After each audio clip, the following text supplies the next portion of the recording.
Dear friends, welcome to the Design and Graphics course in the ongoing Journalism and Mass Communication program. We have been discussing the subject of design and graphics for newspapers, magazines and other publications. We have so far covered the various elements of design and makeup, the basic principles of design of a page, and now we shall move on to the issue of the use of headlines and graphics in terms of design for a page. First, let us have a perspective on the use of headlines, graphics and illustrations in the page design before we move on further on the subject of designing a page. Now, headline is at one part a part of the content, a part of the news item or the feature or whatever article that is being used, and it indicates the contents of the text which follows below it. But the design in itself is also the headline is also a design element in itself. We shall study the headline as an editorial exercise in a different lecture. Here we are concerned with the headline as a whole, being one of the elements in a design plan. Obviously, the contents of the headline are linked with the design utility of the headline. While giving a headline to various stories, the editor or the sub-editor who is handling the copy always keeps in mind the size and form of the paper and its typographical system or its style, which does not change. If the paper usually uses multi-deck or several deck headlines, he can give short headlines with multiple decks, but these must be edited in conformity with the number of columns in which they will be carried. The makeup editor and the designer know very well the number of characters or the letter count for various sizes and column width. They strive to find and give the most appropriate headline, both content wise and design wise. The text of the headline should also be worded in such a manner as to fully serve its function, that is, to arouse interest of the reader, faithfully summarize the story, and be easy for design planning. Very often, a most appropriate headline given by the editor may not be used or has to be changed because it does not suit the design, the overall design of the page. The headline type of every paper is selected according to a definite system and purpose. A paper can use only one type family with its variations in size and face, or it can use a mixture of different groups or families harmonizing with each other. An important condition for using just one type family is that the printing house or the press must have all the variations and sizes the paper wants to use. A big advantage of this system is that the editors, designers and printers working for the paper get an easy command over the single typeface. They get used to it. If the plan and execution are good, you can be sure to get well composed and harmonic pages that will look good to the eye and will be easier to read and follow for the reader. To avoid monotony, the designer uses different typefaces on a pair of pages, or on the same page, or within a separated section of one page. This brings liveliness, but in such cases, it should be kept in mind that changes in typefaces have to be justified by the content. Morning dailies, for example, generally use headlines set in one type family, while evening papers prefer to have a mixture of several typefaces for headlines for their makeup as well as their contents, because the afternoon or the evening paper is supposed to be livelier and more sensational than its morning counterpart. The basic rule for mixing the typefaces is the principle of contrast. Different typefaces should be used only if this change deviates markedly from the usual typeface in character or the up and down strokes of the alphabets. One can have light faces besides bold, square serifs and vigorous characters next to letters with tender curves, and very brief serifs or the rounded type, italics along with Roman, a spaced line with a dense one, a traditional font with an ornamental font, and a script typeface with an ordinary typeface. Typefaces with slight differences must never be combined. For instance, two types of Roman or two types of italics or two types of sans serif typefaces must be avoided, that they are not used together or side by side. Time and effort should be devoted to select the most suitable typeface. It refers naturally to the typeface for a page or two facing pages, but the designer must strive for bringing and maintaining harmony throughout the paper, howsoever the number of pages be. The next element is the headline space. The spaces for headlines in dailies are so planned as not to clash with each other. Headlines should not be put too close to each other in two items. Sufficient space or cut-offs should be provided, and if possible, an illustration or a picture should be put between two headlines which are going side by side on the horizontal level. The headline space needs to be planned more carefully in illustrated publications or magazines.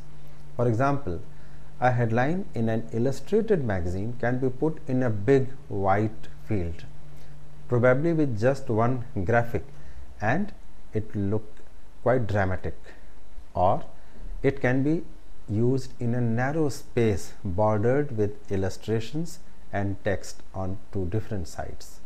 Naturally, these two forms call for different kinds of design planning, type, face selection and placement of these elements. In certain cases, when there is too much of copy or too much of text, you are obliged to leave a very small space for the headline, which is obviously unavoidable in such cases. In the vicinity of the headline, we can have another headline, text, illustration, or an advertisement. One of the most important functions of headline typography is to indicate what other elements belong to it or are attached to it below in the form of text, and what is not attached to it or what is alien to it. It means that the reader should unmistakably and easily find the text, the illustration and the caption belonging to a headline, and he should not confuse the units that are independent of it. Space or different typefaces or different sizes can be used in different extents to indicate that the units in question are independent and should not be confused with each other, so as to indicate that one reads one headline and moves on to the text of another item. This is the continuity we are talking about. A headline may consist of several decks, and they are distinguished by their different sizes of the type. The question is, what should be the proportion between the two sizes? If there is one deck comprising big type headlines, the second deck will obviously consist of smaller type sizes. So there is a certain proportion between the two, and with the help of an established formula of the printing industry that goes like 5:8:13, we can arrive at an approximate figure of how big an headline can be and how small the second deck headline should be. For example, if the bigger type is in 20 points, then taking the 13:8 ratio, the calculation will be 13:8 into 20:m. That means 13 needs to be multiplied by a figure m to give a result closest to 160, that is 8 into 20. The figure obviously is 12, that is 13 into 12 is 156, which is closest to 160. It means that the most appropriate proportion of the headline size to go with the bigger type size of 20 is 12 points. The formula of 13:5 can be used to establish the smaller size also. For example, if the bigger size is 60 points, then using the formula of 13:5 into 60 as to m, that is the unknown figure, since 5 into 60 is 300, then m approximately will be 24, since the multiplication is as close to 300 as possible. Incidentally, weightage also needs to be given for bold typeface. If the bigger type is light face and the smaller is bold, then the difference between their sizes should be increased so that compared to each other they appear to be rightly proportional. No mathematical calculation is required after some experience and judgment in this case. Contrast can appear in size, weight and character of the typeface. Two sizes set from the same family will contrast with each other if the ratio reaches 13:5 or exceeds that. Next element is that of headline alignment. Most dailies use centered and symmetrical headlines. The division of words in a sensible manner into the lines, 2 or 3 lines of a centered headline, requires that attention is paid not only to the content but also to the proportion in each of the 2 or 3 lines. A headline is also named flush left when each line starts on the left and is vertically aligned on the left side. If this vertical alignment appears on the right side, the headline is known as flushed right. Another important point to be remembered is that capital letters do not occupy equal space as compared to the lowercase letters, and therefore do not give a perfect image because of technical reasons. For better appearance, they have to be even spaced. And an important point to be remembered here is that in capitals, the letters V, A, Y and L do not appear to be so close to the following letter in a headline as do the letters I and H. This is because of the slanted structures of the alphabets in case of the former, that is V or A or Y or L. Likewise, letters D and O also show a different link with the letters next to them. The spacing in such cases has to be done separately to make the letters appear uniformly close to each other. A headline is spaced well when each of its letters appears to get an equal area that belongs to it.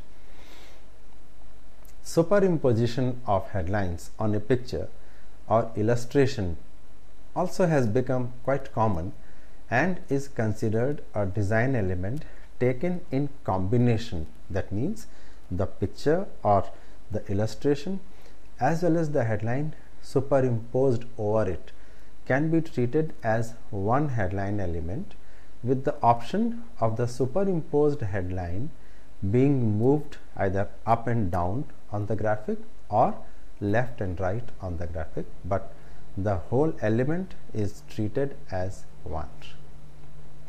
Now, page layout. In page layout and makeup, there is a certain order of importance that needs to be understood.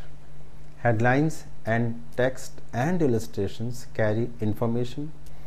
By analyzing them, we can use the means of design to arrive at an order of using them to convey the sense of importance.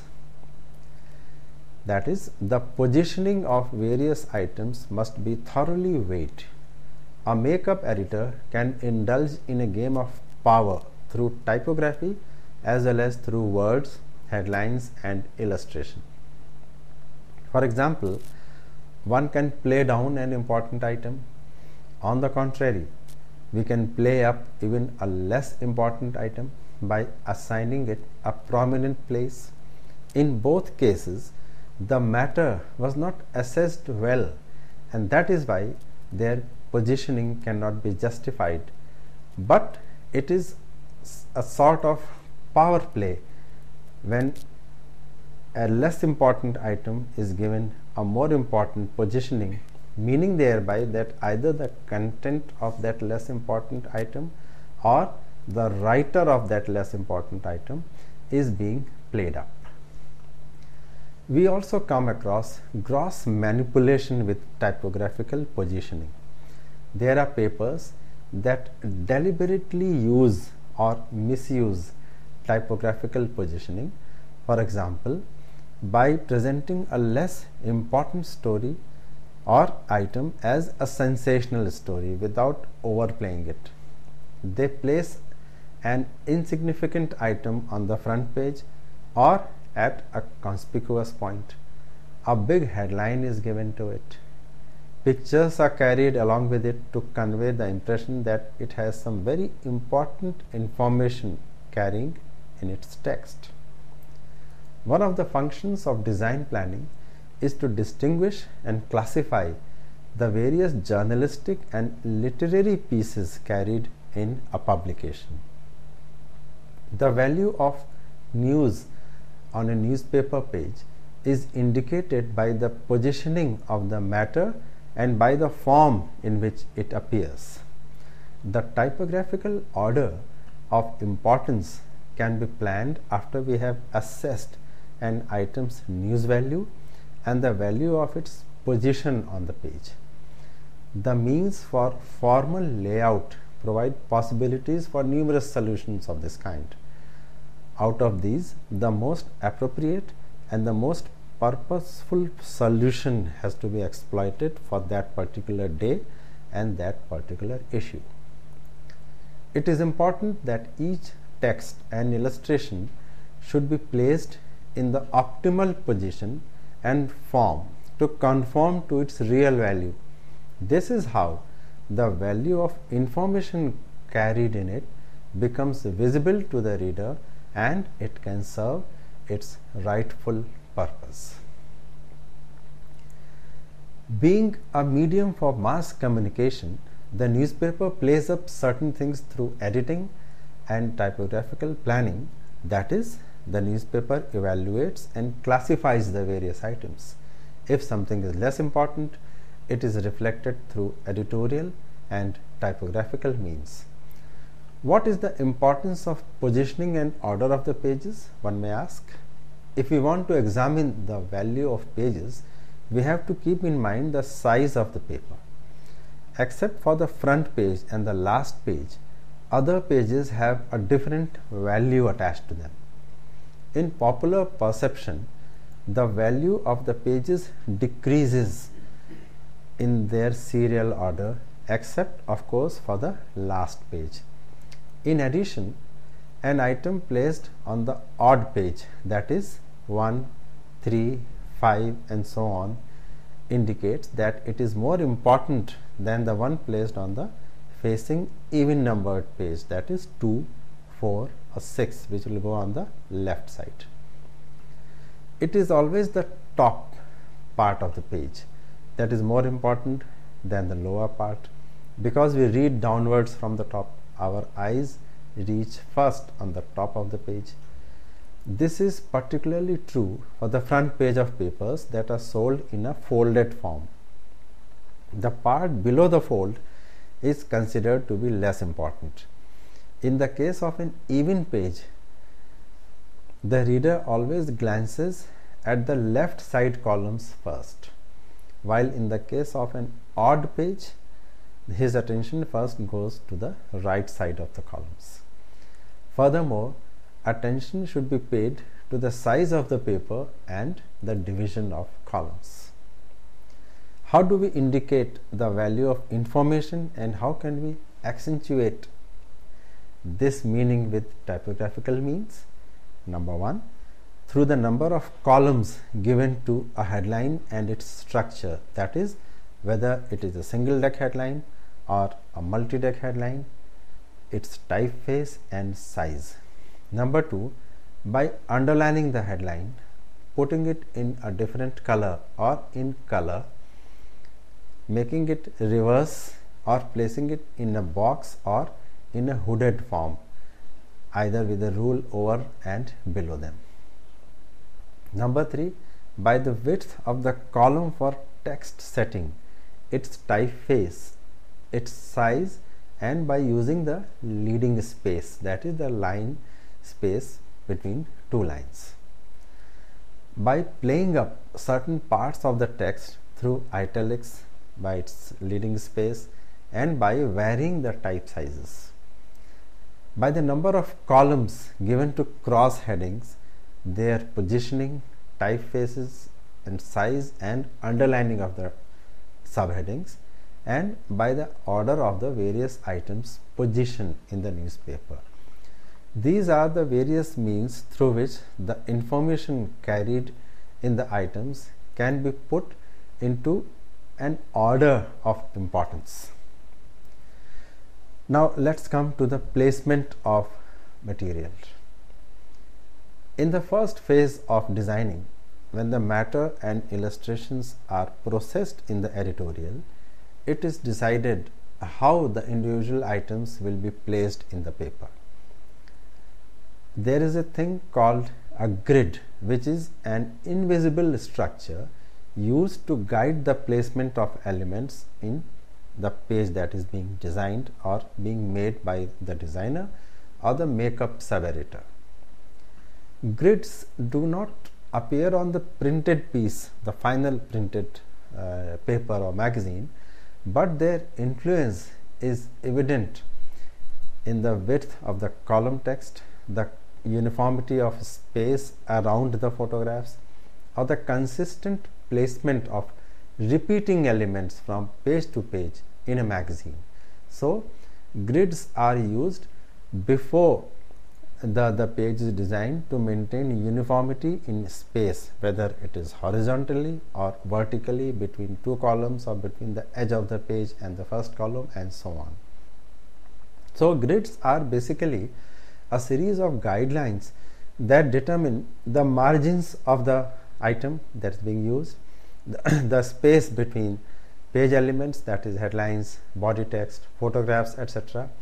And the grids let you know where to put things on a blank page. The grids are drawn on the computer screen itself, and they disappear when the page is sent for printing.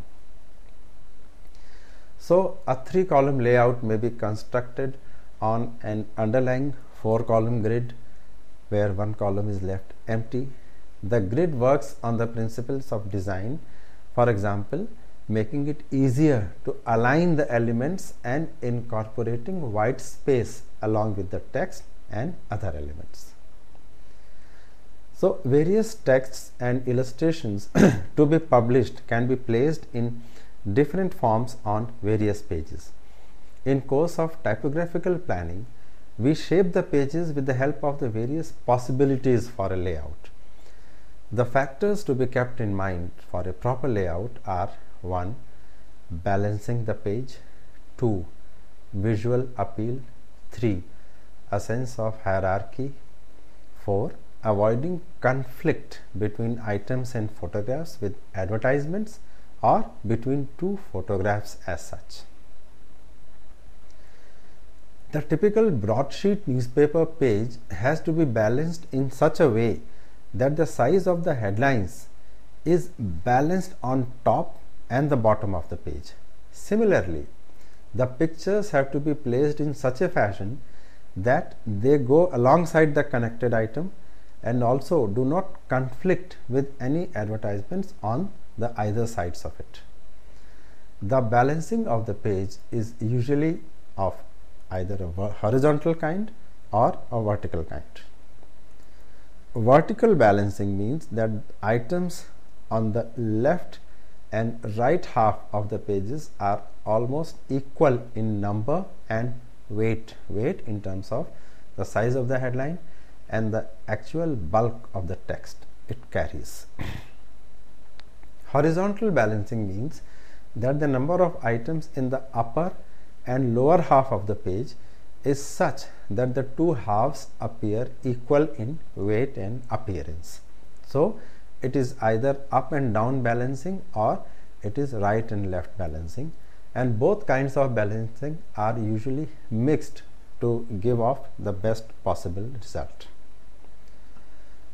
A typical way of checking whether a page is balanced or not is to draw an imaginary line from the top left corner to the bottom right corner and another from top right corner to the bottom left corner.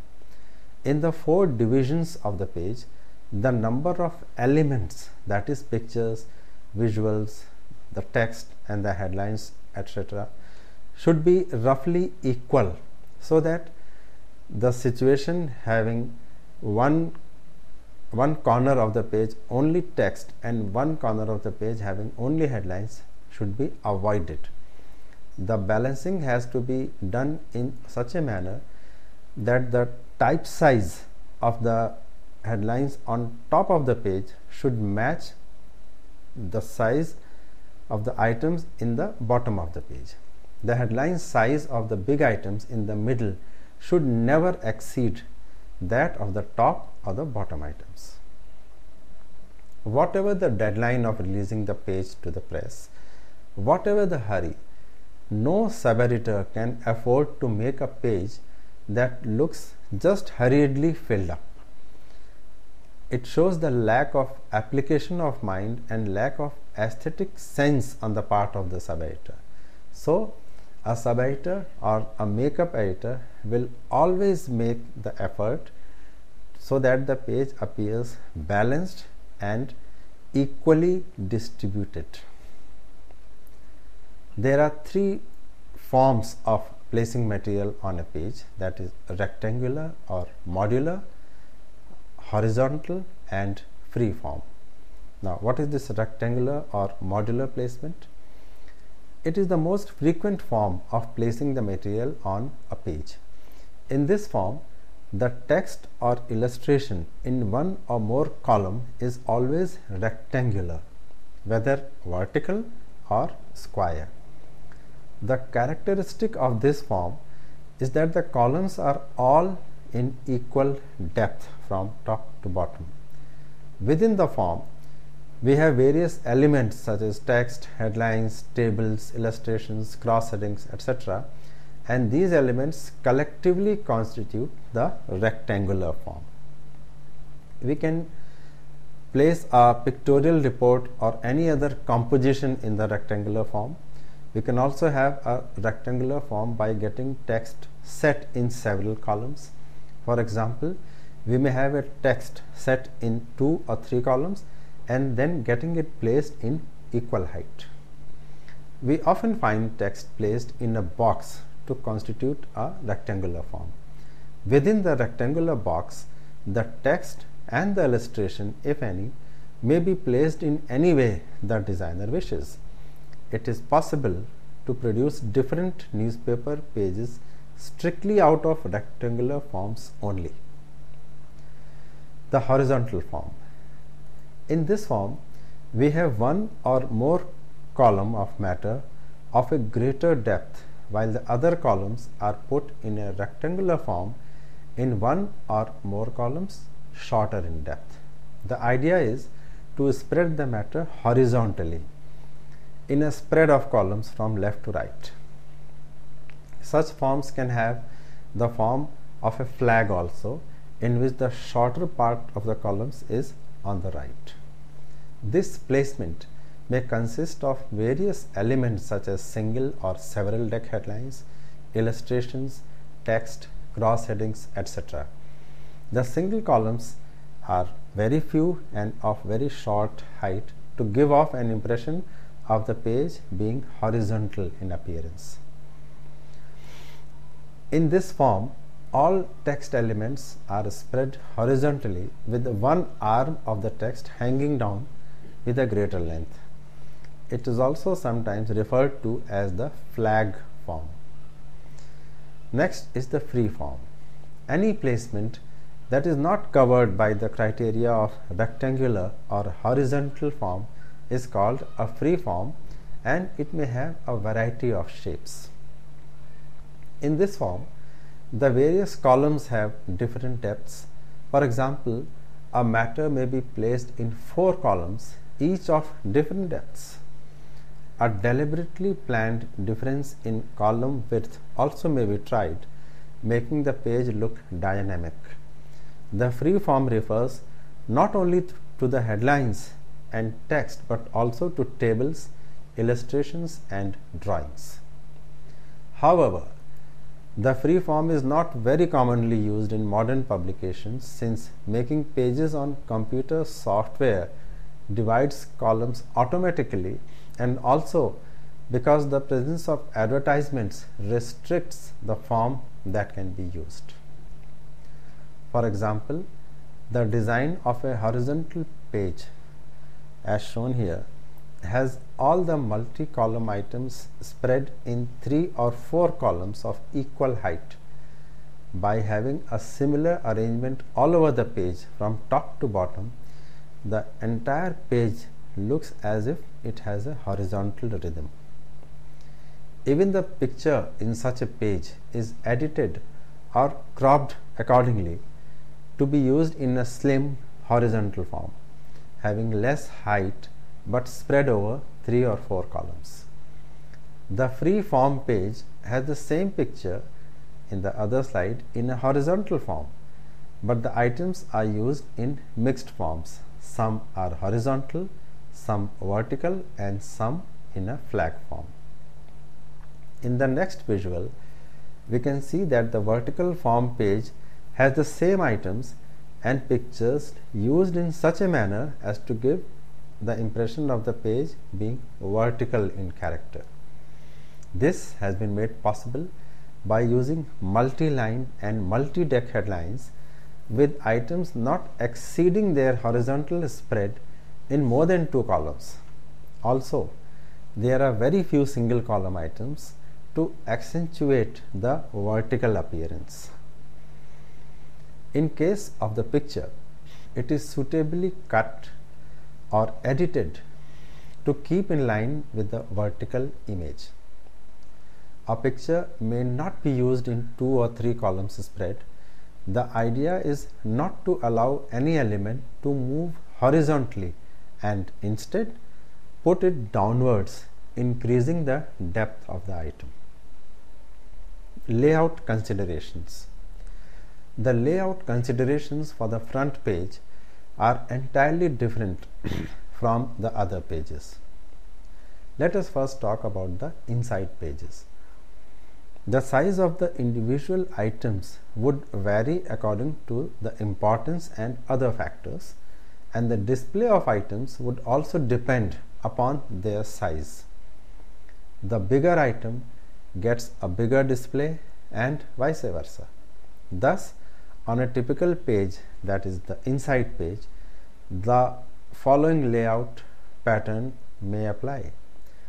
Advertisements on the left side or the right side of the page, a picture on the top and or in the middle, a large item running into 2 or more columns on the top right and top left, a large item running into 4 or 3 columns in the bottom between the two advertisements, and 3 or probably more single column small items placed wherever needed, either on top of the page or middle of the page or bottom of the page.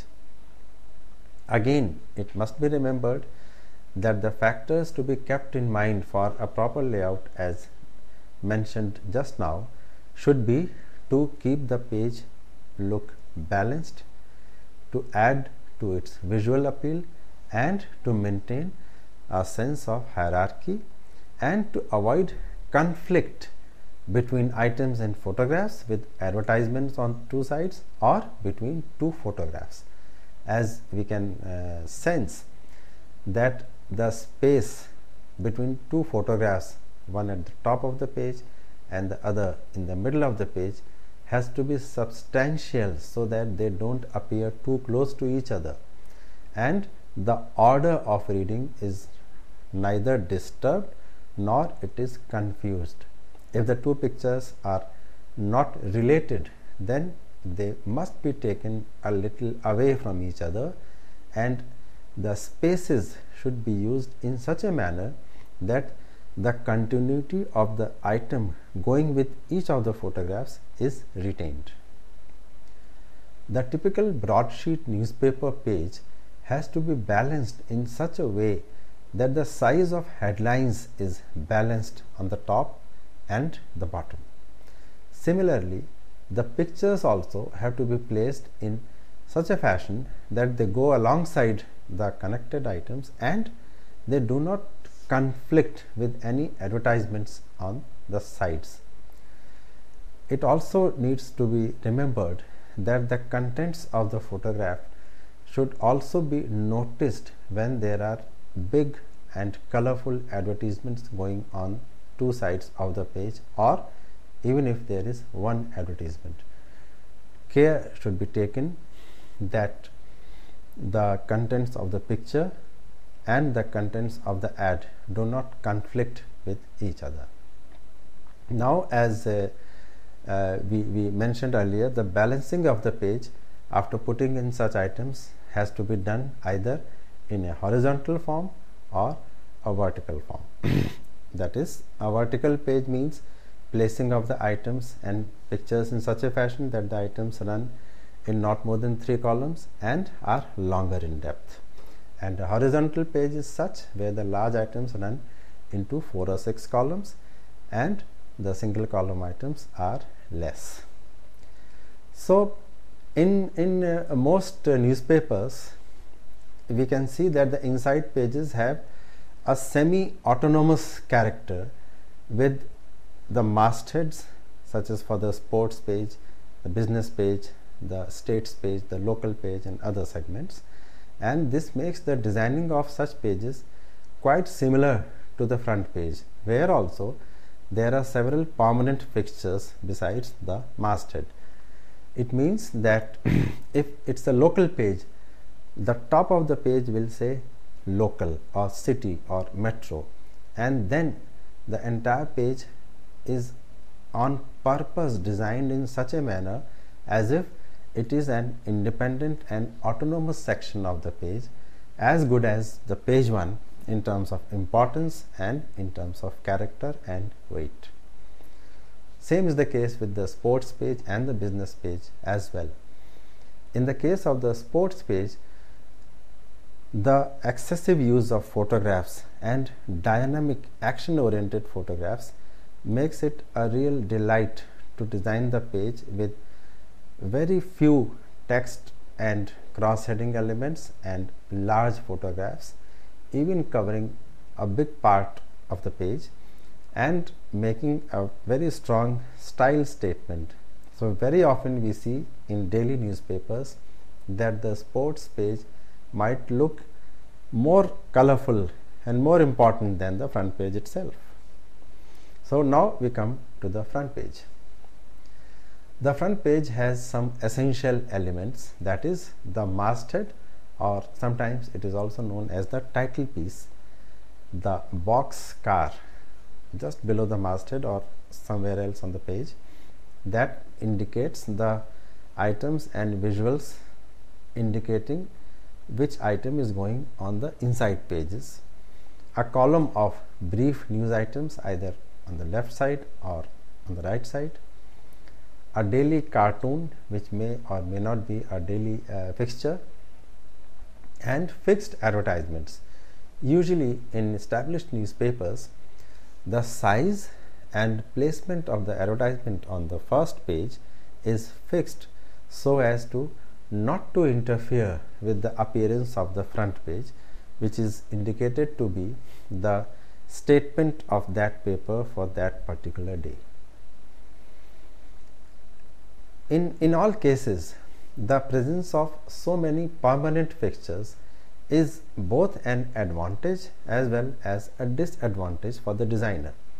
Advantage because it makes the front page quicker to make, because there is less space to fill. A lot of space is filled up by the masthead, the boxcar, the cartoon, the weather, and so on and so forth. And it is a disadvantage because it leaves too little space on a day when a lot is happening that deserves to be featured on the front page.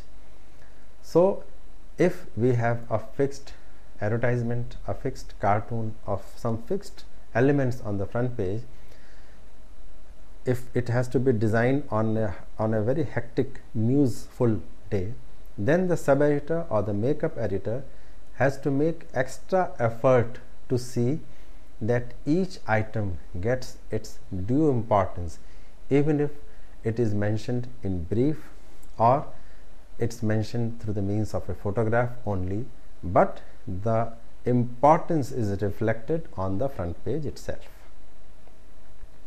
The headline size of the lead item, that is the item going on top of the front page, the second lead item, that is the item which is next in importance to the first lead, and the anchor item, that is the item going at the bottom, is generally kept constant every day to maintain the branding and proportionality of the paper. The actual number of items on the front page and their length also is a part of the style of that publication. Carrying a part of front page items on any other inside pages as a continuation is also a matter of style. In modern day newspapers, the system of taking continuation or some remainder of the front page items is being discouraged because it is believed that the readers would not flip to an inside page when they reach the end of the front page item. And as a matter of style, the front page item is ended with purpose and the rest of it is taken as a separate item on an inside page. This is also part of the layout system where the layout editor or the sub-editor has to take a conscious decision as to where the item ends, and if the rest of it is going on an inside page, a headline is to be given again in terms of the layout of the inside page. So the major factors for deciding the layout of the front page would be to give the right display to the most important item or items of the day, to maintain a balance between items of a different character, using the right picture, giving a cross reference to all related items going on inside pages, and having the most attractive headlines for all items. The front page, one would agree, is like a window to the entire publication, and a casual reader picks up a publication and decides to either buy it or read it to the full only after glancing at the front page and noticing the contents, the slant, the inclination, and the design of the front page items as well. So designing the front page demands all the attention, all the creative applications, and all the concentration of the sub-editor and the editor, who finally gives the authority for the page to be released. Now there is something called a dummy, and the dummy, as mentioned earlier in the lecture, is a prototype of the complete publication, indicating the size of the publication and its pages, the number of pages, the availability of advertisements and their shape, the size and placement, and any other special instructions for the printer for that day, for that edition. When we are talking about layout of all pages, and we have understood how and why the pages should be made and in what kind of contents, it is important to know that whatever end result we have in mind, it has to be planned in advance. So this is what the dummy is all about. The dummy is a document in a miniature form. It is designed by 2 or 3 departments in continuation with each other. That is, the ad department will indicate what kind of ads are going in which shape and size and on what pages, and it is handed over to the editorial department for making its own planning of how and where the text, illustrations and headlines and other elements are to be put. An accurately prepared dummy contains every detail and instruction for the page assembly or the page making. That is why the dummy should be prepared in the way the actual page is to be assembled by the makeup department and eventually the printer. This is as valid for the modern computerized typesetting and page making system as it was for the earlier hot metal technology years ago. There are many ways a dummy is prepared, and some of the ways are like this. First is the sketched or 1:1 dummy. In this case, the dummy is of the same size as of the actual publication. On the dummy, the number of columns, the space between the columns, the top and bottom margins and lines, the page number and date line on the top corner of every page, and advertisements are marked in the actual size. The makeup editor uses sketch pens to make the markings for placing text and headlines, and the measurements of illustrations are marked in actual size. Since such dummies are made as per the actual size, it takes a lot of time and effort in the editorial department to complete it. However, the time taken in making the dummy is more than made up by the speed with which the actual page is made, because the makeup staff will have to do precious little other than following the instructions given on the dummy to the letter. During the preparation of the dummy, the editor is accompanied by the designer or the makeup artists to ensure that the right measurements are written on it. The next kind of dummy is the miniature or 1:4 dummy. This dummy is generally made for dailies, and it is of roughly 1/4 the size of the full-sized actual page. It has the same number of pages as the actual publication would have on that day. If the actual newspaper on a particular day is going to have 24 pages, the dummy also would have 24 pages, although in a quarter of the size. And the dummy also have the number of the pages, the sequence and the size of advertisements marked on each page. The editor then marks the items, the pictures and other elements on all the pages in brief, simple and even a careless manner. This kind of a 1:4 dummy is usually more indicative in nature, and it serves the purpose if the makeup staff or the layout artists are efficient in their work. The editor can simply leave instructions and make general markings and the designer follows everything, making improvisations of their own whenever and wherever required. The 1:4 dummy is a more commonly followed system in print publications, since the designing staff is now more qualified, efficient, and can be depended upon to understand the editor's instructions. Also, the 1:4 dummy makes it possible for all departments concerned, that is the editorial department, the advertisement department, and even the print or the production department, to make way and make possible the last minute changes. If the dummy is not made in a miniature size, then making any last minute changes would not be possible, or it would be very difficult. If the dummy is made in a rough manner, then the makeup editor has always this possibility in mind that some advertisements could be dropped or some advertisements could be added at the last moment, and accordingly the text would either have to be cut, or it would have to be shifted to some other page, or some more text would be required.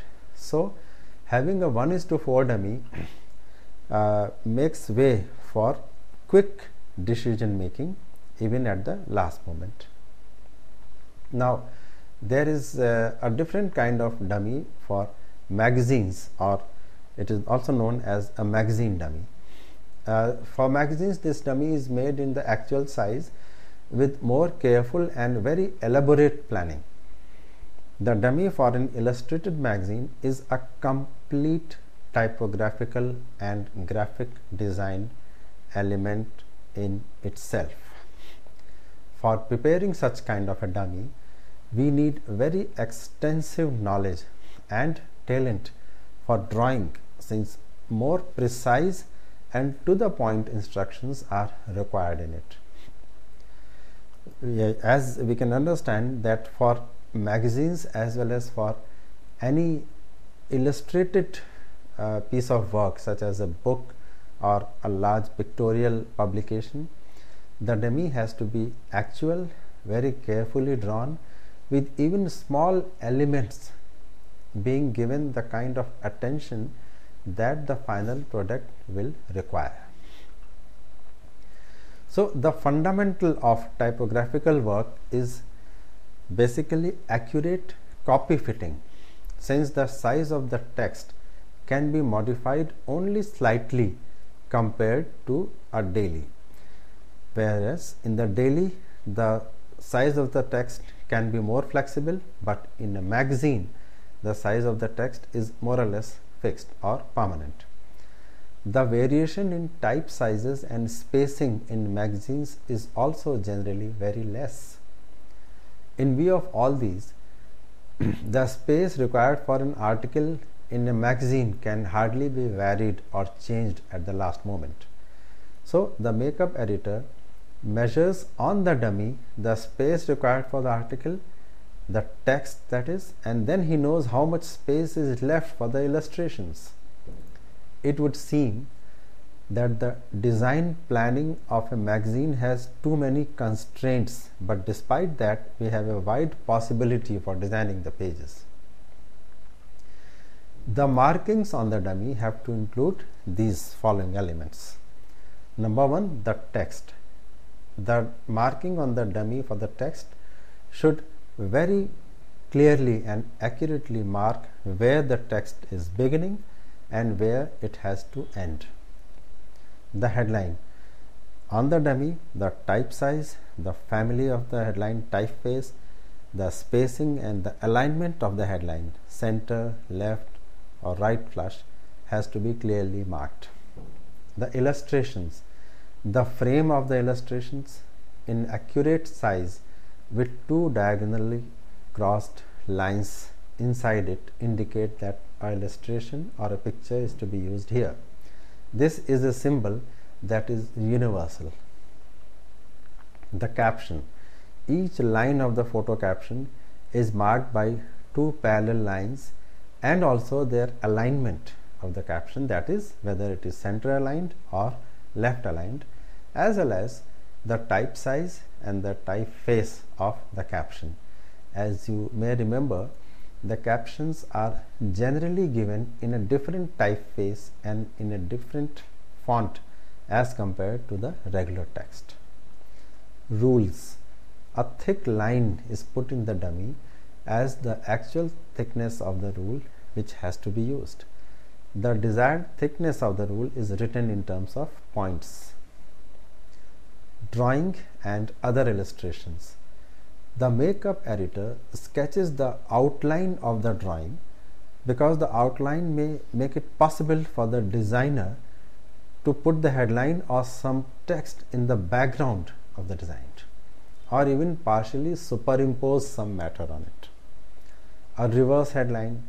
The makeup editor writes in the dummy that a reverse headline or reverse form of text is required. Background tone. The desired tones or the color mixtures or combinations are indicated in writing. Color information. It is a very clear mention of color that is required, its composition and sharpness. It must be mentioned to get the exact shade on every page. This is the instruction that has to be carried and given to the printer. Careful calculation and writing of clear instructions are key in having a completely planned dummy. Otherwise, the editor's instructions may not be followed exactly by the printer or the press staff. For a daily, the dummy preparation starts as soon as the advertisement position is finalized. It is only after the number, sequence, and size of the advertisements is finalized that the editorial department can start work on the dummy and then send it across to the makeup section for page making to start. However, the early and timely preparation of the dummy is not always possible in a newspaper because there may be many elements such as a photograph, advertisements, or even a story that may not be available as planned earlier in the day. Transmission difficulties, late decisions regarding advertisements, and even late decisions about the importance of a report and subsequent requirement of space on pages very often delay the submission of the dummy. The problem is that even if the editorial department is prepared to go ahead with making the pages, the advertisement department may not be, or a story is edited and finalized and almost put on the page and it could be withdrawn because of certain reasons, or the story could be completely changed or rewritten or maybe replaced with something else, requiring a different set of designing instructions. So the preparation of the dummy is an essential part of the makeup and design process, but it is to be remembered that the dummy, although important, can never be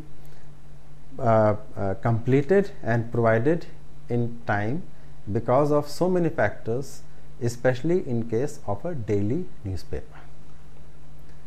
With this, we come to a close of this discussion, and as we look back, we see that the text, headlines, and illustrations or graphics are the major elements for a page layout.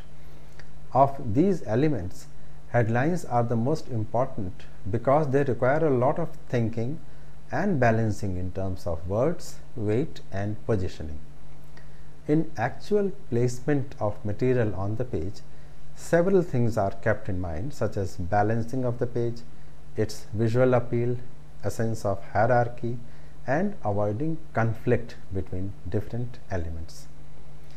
The page balancing has to take into account the vertical, horizontal, and the upper lower parts of the page, and the design scheme for the front page as well as the inside page has to be different.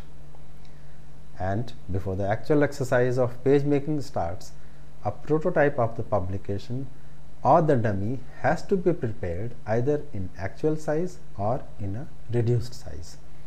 The dummy must carry all the information that is required to be there for the printer to follow.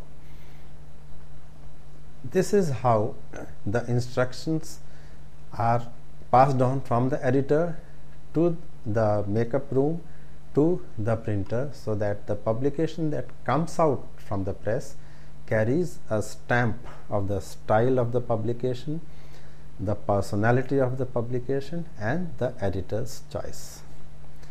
So in our next discussion, we shall talk about pictures, illustrations, and graphics as part of this element of the mass communication course. Thank you so much, and my best wishes to you.